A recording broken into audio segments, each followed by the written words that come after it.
When it comes to services, we focused on the communications manager or call manager service has to be activated in order for you to add information into your communications manager solution.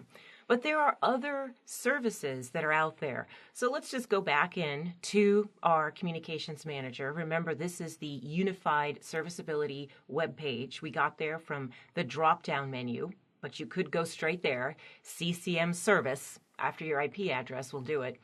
But here are all the services that we activate. And like I said, I've activated everything on my system so that I can do demonstrations.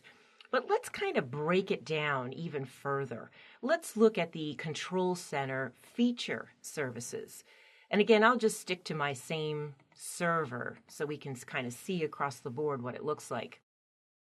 When we pull up my publisher, for example, that's what this particular server is, this is going to show us all of the feature services that have been activated.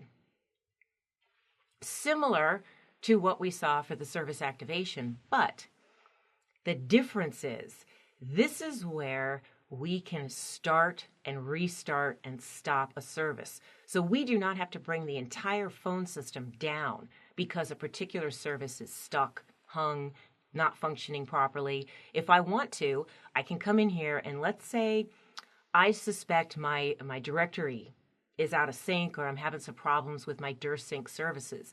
I can select this, and I won't do it because we don't want to wait for the restart, but I could restart it. I could completely stop it if I wanted to. And then you can wait and you can keep refreshing the page and watch the status to see if it becomes active, once you've restarted it. So those are your feature services, though, like the reporting tools, the call manager services in here, the DHCP services in here, TFTP. So this is mainly where I would come to look at a lot of my different features and options in the system. The network services that we're going to go into next, I'm not in here very much, to be honest. I usually don't have to reset these network services or verify that they're running necessarily.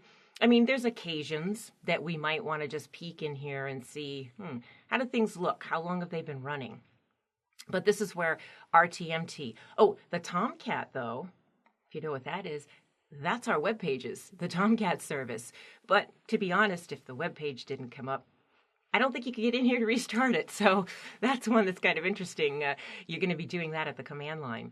But here you could see this is the CDP agents, the syslog agents, things that are basically in the background, trace collection, database layer monitors. They're all background pieces of software and code that are running. But if we suspect that there's a problem or the Cisco technical assistance tells us, hey, you've got a problem with, this particular service or that service, you need to restart it, great. We can come in here again and just select a service to restart so we don't have to restart our whole phone system. We don't like to do that. I don't like to do that. I don't want to bring down my entire phone system just because I have a service that might not be functioning properly. This is the way to do it.